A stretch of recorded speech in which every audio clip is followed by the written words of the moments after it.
क्या तुम्हें लगता है लोग अपने फैसले तर्क से लेते हैं? सच ये है कि ज्यादातर लोग अपने जज्बात से चलते हैं। तर्क तो बस ढकने का एक मुखौटा होता है। किताब मानव स्वभाव के नियम हमें एक ताकतवर राज बताती है। अगर तुम भावनाओं को समझ गए तो इंसान को समझ गए। सोचो जरा, जब कोई गुस्से में बात करता है तो उसके शब्दों से ज्यादा उसके गुस्से की गहराई मायने रखती है। जब कोई मुस्कुराते हुए ठीक हूं कहता है तो असली कहानी उसकी आंखों में लिखी होती है। जिंदगी में अक्सर हम लोगों की बातों पर विश्वास कर लेते हैं, लेकिन असली खेल तो उनकी भावनाओं के पीछे चलता है। यही वजह है कि बहुत बार लोग तुम्हें तर्क देंगे, लेकिन उनका असली फैसला उनके डर, उनकी चाहत या उनके अहंकार से निकला होता है।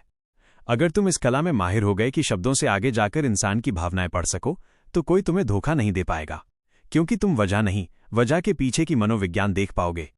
अब सवाल यह है, तुम इंसानों को उनके शब्दों से समझते हो या उनके दिल के छिपे हुए एहसास से? भारत में हम अक्सर कहते हैं ये आदमी समझ से बाहर है, लेकिन सच ये है कि कोई भी इंसान सचमुच अनजाना नहीं होता। लेखक बताते हैं कि हर इंसान के अंदर कुछ छिपी हुई इच्छाएं और असुरक्षाएं होती हैं जो उसके पूरे व्यवहार को चलाती हैं। सोचो, जब कोई दोस्त बार बार गुस्सा करता है तो हो सकता है उसके अंदर कहीं डर छिपा हो कि लोग उसे हल्के में ले रहे हैं। जब कोई सहकर्मी हर वक्त दिखावा करता है तो हो सकता है उसके मन में असुरक्षा हो कि लोग उसे काबिल नहीं समझते। जिंदगी में जब तुम इन छुपी हुई ताकतों को पहचानना सीख जाते हो तो तुम्हें समझ आता है कि कोई इंसान सच में क्यों वैसा कर रहा है, और उसी दिन से तुम्हारे रिश्ते आसान हो जाते हैं, तुम्हारा कामकाज सहज हो जाता है, यहां तक कि तुम्हारा व्यापार भी सुचारू रूप से चलने लगता है। असल राज ये है, इंसान जटिल नहीं होता, उसके पीछे की भावनाएं और डर जटिल होते हैं। अगर तुमने इन्हें पढ़ना सीख लिया तो दुनिया तुम्हारे लिए साफ और सीधी हो जाएगी। अब एक चुनौती तुम्हारे लिए, जब कोई तुमसे बुरा बोलता है, क्या तुम तुरंत गुस्से में प्रतिक्रिया देते हो या शांति से देखकर समझने की कोशिश करते हो? लेखक कहते हैं असरदार इंसान वही है जो अपने जज्बातों को काबू में रखता है, न कि दूसरों के बर्ताव पर तुरंत भड़क जाता है।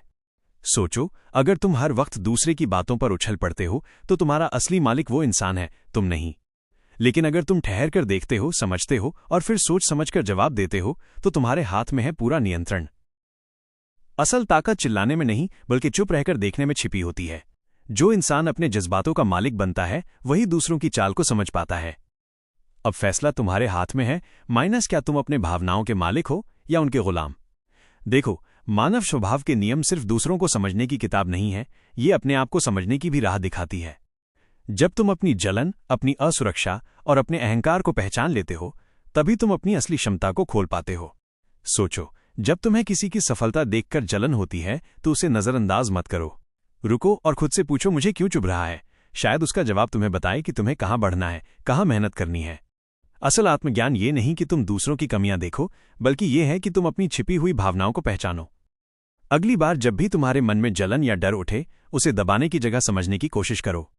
यही समझ तुम्हें उस स्तर पर ले जाएगी जहां ज्यादातर लोग कभी पहुंच ही नहीं पाते। और याद रखो, लेखक का एक ही सुनहरा संदेश है, जो इंसान मानव स्वभाव को समझ लेता है उसके लिए पूरी दुनिया एक खुली किताब बन जाती है। जब तुम लोगों को समझ लेते हो तो उन्हें प्रभावित भी कर सकते हो, और जब तुम खुद को समझ लेते हो तो अपनी जिंदगी के मालिक बन जाते हो। सोचो जरा, जिंदगी एक खेल है, कुछ लोग मोहरे बने रहते हैं और कुछ लोग पूरा खेल अपने हाथ में ले लेते हैं। अब सवाल सीधा है, तुम इस खेल में प्यादा बनोगे या खिलाड़ी?